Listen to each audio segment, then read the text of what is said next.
follow the alerts for when you need to seek shelter. The other details that I can find on this is it is producing hail. The hail looks to be about 1 3/4 inches in size. Again, St. Louis right now, familiar sight. Missouri Department of Transportation giving the vantage point here of the arch, flashes of lightning, raindrops on the lens, and we've seen incredibly powerful winds come through here as well. The storm is just screaming into St. Louis at 60 miles an hour. That's how fast it's moving, 60 miles an hour right now. And you look at this storm, there's warnings on both the south side of St. Louis and the north side of St. Louis, so 2 warnings. So all the suburbs included in this. The western suburbs of St. Louis have seen the storm come through, and now it's going to make its way right over the city of St. Louis and into the eastern suburbs. Don't expect it to lose its intensity. That's not been the history of these storms. We have a saying in weather, the trend is your friend. For a meteorologist, the trend kind of gives you an indication of what's going to happen.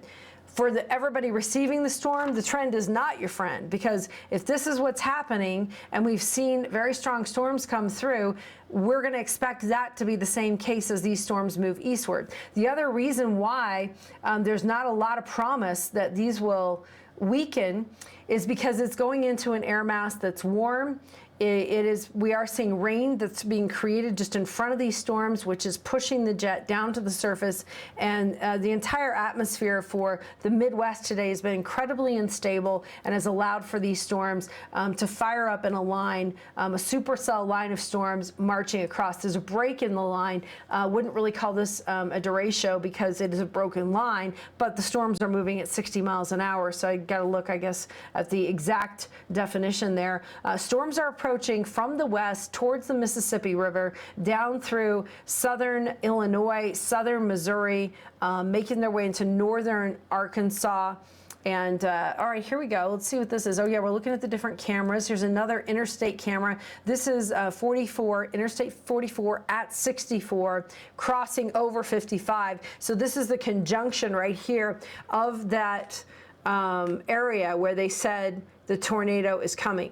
Let's leave this up for just a minute, Ed. I want you to keep that up. We're seeing the lightning flash here, but what's incredible about that is the worst of the storm is not to that point, to that interchange. So if we continue to watch that, it looks like the center point of the storm is in the neighborhood or subdivision or suburb of Sunset Hills, just to the west of St. Louis. And the storm's going to be making its way towards that junction, which, by the way, that interstate 44, 64 at 55, all of those interstates coming together there, that is inside of the tornado warning, and it also is inside the line of where the most intense part of the storm is going to come. I'm going to slow down the rates to 21 so we can see just a little bit more intense. Rain was falling over St. Louis. We get the movement of the Sunset Hills, yeah, that's moving a little bit northeast. That might make a clip to the northeast of St. Louis, but we'll watch for it. Here's a little bit of information on this particular storm. We've got a lot of tornado warnings, including one in Missouri that is a particularly dangerous situation with considerable threat damage. There's 2 others that are occurring in Carter, Missouri, and also down in Arkansas. But the one that is impacting the highest population right now is going to be this particular storm, which we're watching over St. Louis. And we get the latest on this storm, which is going to go for another 30 minutes over the St. Louis area, downtown included in this. The tornado warning is for southeastern Madison County, Monroe County, St. Clair County, Jefferson, south central St. Louis County, and also the city of St. Louis. It goes until 10:15 Central Time. It's a confirmed tornado. Again, a confirmed tornado means that someone has seen the tornado and debris being picked up off the ground. So a weather spotter in Arnold reported that this was a confirmed tornado, and that's a trained spotter, someone who has, they know exactly what they're supposed to look for, they know who to report it to, and they are reporting flying debris with this. So any place in and around St. Louis, Belleville, Granite City, O'Fallon, Kirkwood, Clayton, Glen Carbon, Troy, Waterloo, Columbia, these are all places where you should have your tornado warning plan in place. Once you get a warning like that, you've had to watch, so you've had time to prepare today. But when you get a warning, you right then want to, wow, okay, let's look at this, guys. Okay, okay, I'm gonna put up another, take cover in the St. Louis area. That's the bottom line. You should have a plan in place because there's been a tornado watch today, and now you're in it, and you should have a plan in place. What are we seeing as far as velocity here? I want to switch over to a different product and see if I can. New information. This severe, considerable, destructive thunderstorm warning has been updated.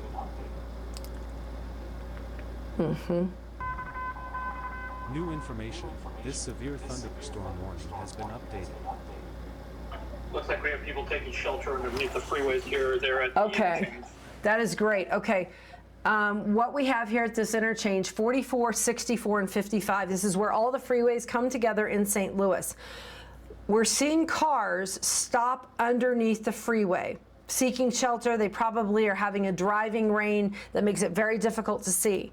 Never get out of your car, though, if you're in that situation. If it is the only thing you can do to shelter yourself, you're at a little lower place here. They could have had an accident in front of them as well, Ed, because look at the red lights starting to come up. Yep. We could have an accident there, which is bringing the traffic up. But you're trapped in a situation underneath an underpass, and there's a myth that if you're in a situation of a tornado, you should get under the underpass for shelter. No, that's not going to make you safer. You want to get the lowest spot, you almost got to go to a ditch if you know that a tornado is coming overhead. This is a bad situation to be. You're in the middle of a tornado warning on the interstate, and now you've got the approaching storm. You are stuck in your car because there's an accident. I really think that this vantage point here, let's just stay on this camera for a few more minutes because the most intense part of the storm is just to the southwest of St. Louis. When you look at the color scale, and reds and oranges are not good. That's an intense part of the storm, but the purple is the most intense part of the storm. And so intense rainfall, potential for very, very strong winds, and also the potential for some hail in this area. And when we look at the interchange of all those coming together, I believe where we get 64, 44, and 55 is about right here. See how we see those? Let me circle them for you guys. Here's 55, here's 44, here's 64. When we get it closer into St. Louis, this is kind of the conjunction that I think we're looking at. So if we're looking at that area on the radar, we're starting to see some real intense parts of the storm come over. The exact, the other place it could be is on the east side, but that wouldn't make sense, so it's got to be over here. That's exactly where we're looking at. So Lafayette Square getting pounded right now, McKinley Heights getting pounded. These are suburbs and areas that are just to the southwest or just to the west of St. Louis, where we currently have a tornado warning that is in effect. The live camera here from the Missouri Department of Transportation shows the lightning, the intensity of the rain.